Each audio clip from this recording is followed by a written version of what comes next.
I'm a little late for Christmas, but I thought I'd still give you a present. A big muscular man on your timeline. As usual, I'm starting with a wire armature to hold everything in place.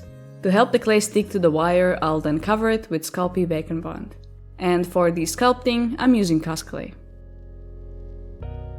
I'll start by building up a very rough shape for the legs and chest. Then starting with the legs, I'll cut away the unnecessary clay to shape them. He's wearing jeans, so I'll add the seams, pockets, and also some wrinkles by smoothing little strips of clay into the legs.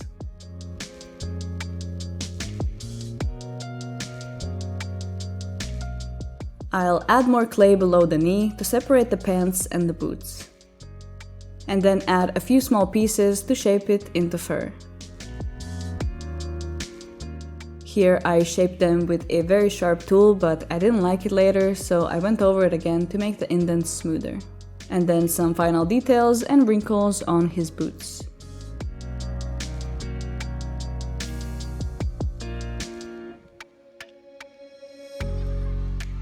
To shape his chest and abs, I'll add clay on all the places the muscles should be and smooth it all together.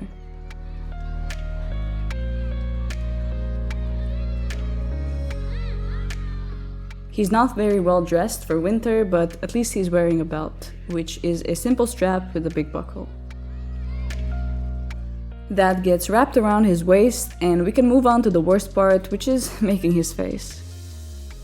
I'll add eye sockets and then add 2 pre-baked balls for the eyes. I'm currently watching a very talented sculptor's class on making faces, so maybe sometime I can make something not hideous, but that time is not today. For now, I'll leave him with a little dong hat and come back to fix it later. I added a big mustache and beard and then shaped it with some separate strands of hair.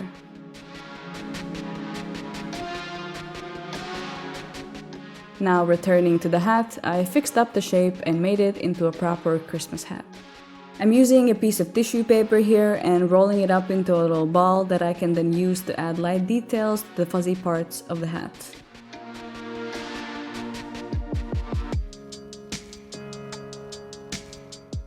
For some reason, he has one of those tree car air fresheners around his neck, but I guess there is not a lot of time to shower when getting all the gifts ready. I'm going over everything with isopropyl alcohol and then baking him so I can make the other details without squishing anything. Then I'll add clay on his arms and back to form his coat. You'd think he'd be wearing a nice coat, but he's actually wearing one of those puffy sleeping bag jackets, so I'm adding some lines. Then I'll add a bunch of clay pieces and smooth them together to make a fur color. I'll also draw in texture with a silicone tool. This is how I ended up texturing the boots as well.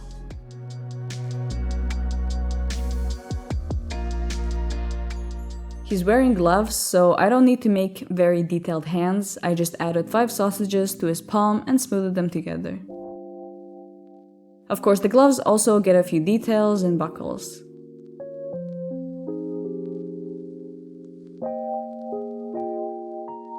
Then his other hand, and I'm going over it with isopropyl alcohol and baking him again. I want to make a list in his hand, but it will be hard to paint later, so I'll use a bit of aluminum foil to separate the clay, and then blast it with a heat gun to lock in the shape. This also gets baked separately. Now that the sculpting is done, we can start painting his poor choice of battle outfit. But I guess he's currently on break, busy with Santa duties. I'll start with the base layer of blue for the pants and brown for his boots and gloves. Then I'll add a darker blue in all the crevices and wrinkles of the pants and just where you would expect some shadows to be. Next, I went over the raised parts with a lighter highlight. And the shoes also get highlights. All the metal details like his belt buckle, shoe buckles, and glove details get painted gold. Of course, his coat gets a few layers of bright red, and then I went into all the little lines with a darker red color. Lastly, I added a lighter color on the middle of each section. Now, because he wants to show off his abs instead of wearing a shirt, I'll paint his chest and face in a light skin tone and go into the ab lines with a darker tone. Then also add highlights in the middle. You can't see it well on camera because the tones are quite similar, but I don't want any harsh shadows on his skin. Then I'm gonna paint his facial hair white. I didn't realize this while sculpting, but you can really see it now that I gave him a very blank expression, and with the face all painted, it looks like he is truly shocked and disappointed in what's on the Christmas list this year. His coat then gets some green details that I completely forgot about earlier. And his air freshener necklace also gets painted green. Lastly, all the fur bits get painted white.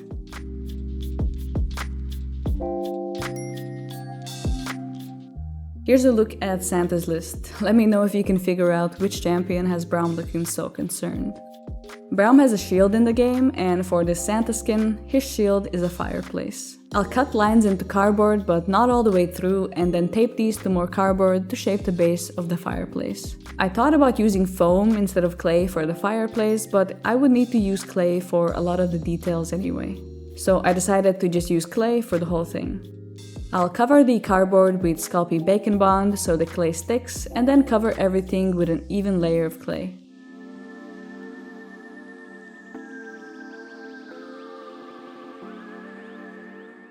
And then add more clay to form an arc.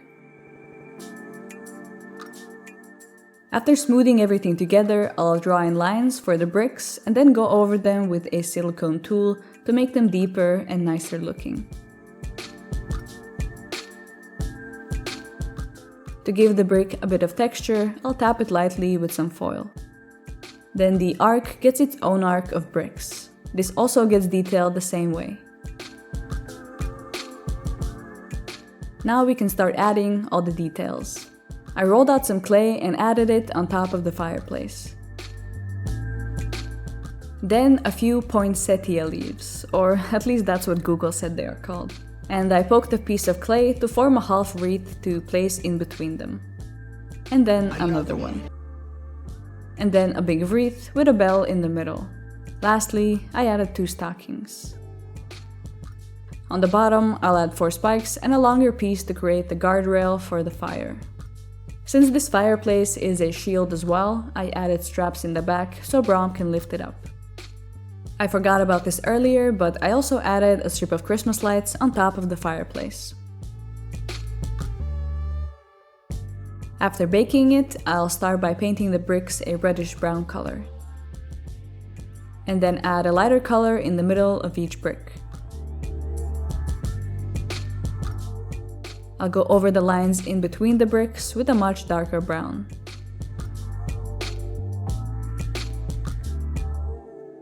Then I'll add a very light tone on the edges and also dry brush it over the bricks. All the other, non-chosen bricks get a regular gray color.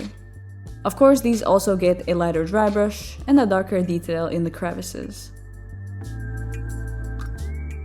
Then the metal rail and the shield straps in the back get painted in a gunmetal black. This was supposed to be a very quick Christmas side sculpture while I'm working on a very big piece. You can probably tell by the length of the video and the upload date that that didn't work out. I don't know in what universe I wanted to finish this in a week or 2, but thanks for hanging around if you've been watching my videos for a while. I want to finish this big sculpture that will come out next and then focus on posting videos a lot more often. But if you miss me and want to support the channel, you can also join my Patreon. I also already have a lot of ideas for things I want to make in the future, but if you have any great ideas, feel free to leave them down below and I'll be happy to steal them. Now that we are done with the main pieces of the sculpture, let's make some other details, like wood for the fireplace. I'll draw on little cinnamon rolls and add more lines for the bark of the wood. These then get stacked in a nice pile for later use. I'll also make another pile that will go into the fireplace itself and use translucent clay to sculpt the flame. The wood gets painted in a wood color, and then the insides a different wood color. I'll go over the flames with a diluted yellow paint first, and then over the top of the flames with a more orange and then red paint. For the base, I'm using a Foamcore board. I don't have any big pieces left, so I'll overcomplicate the process by gluing multiple pieces together. I'm using a special glue for foam, but you could also use hot glue. But to make the seams sturdier, I'll add in toothpicks into the foam to hold it together better. To make it even sturdier, I mixed up plaster, Mod Podge, a bit of water, and paint. Then I poured it on top and covered the whole surface. I wanted to get a very thin layer because I had a whole plan with the design of the rocks, but that didn't work out in the end, so I'll skip over that part. I then painted it in a base layer of black. Using hot glue, I'll place Braum in his spot along with the fireplace and fire. Santa can't go around empty-handed, so it's time to make some presents. It's very time-consuming to make very even, square shapes with soft clay, so I'm using Sculpey Firm for this part. Then going around the boxes with a thin piece of clay and adding ribbons on top. Each present gets a different color, and then the ribbons get painted mostly gold, silver, and red.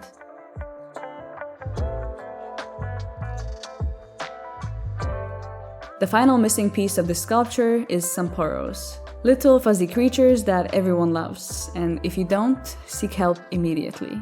I'll cover foil balls with clay and then shape them into more mushroom-shaped blobs. Then I'll make them into little Kirby's by giving them small feet and arms.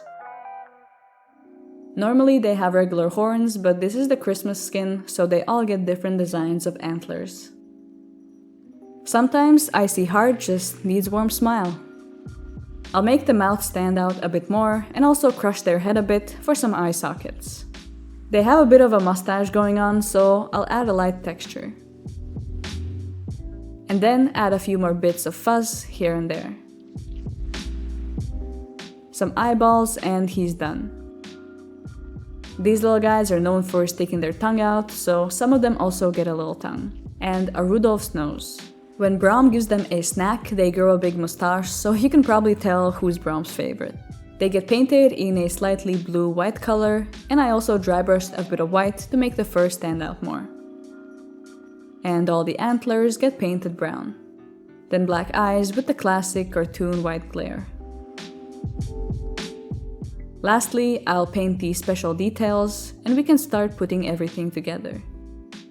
I'm using a snow texture paste and covering most of the base with it.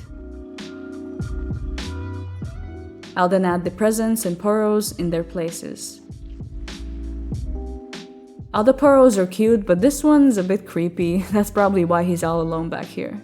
I also added the snow paste very lightly over the details and top of the fireplace. I wanted there to be snow, but I didn't want everything to be completely covered by it either. So I left a bit of the stone uncovered because I wanted to make it look melted with the lights of the fire around it. But my execution of it, coupled with Braum's facial expression, just made it look like someone had a little accident in the snow. So I ended up covering it all up. No one will know, except Braum. He has seen things. And that's it.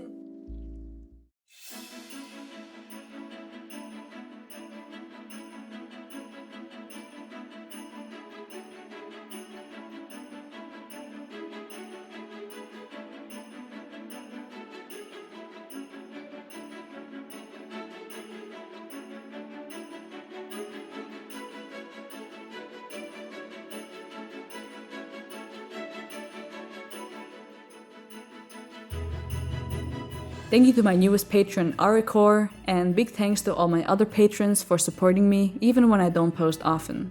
Thank you for watching, and I'll see you next time. Bye!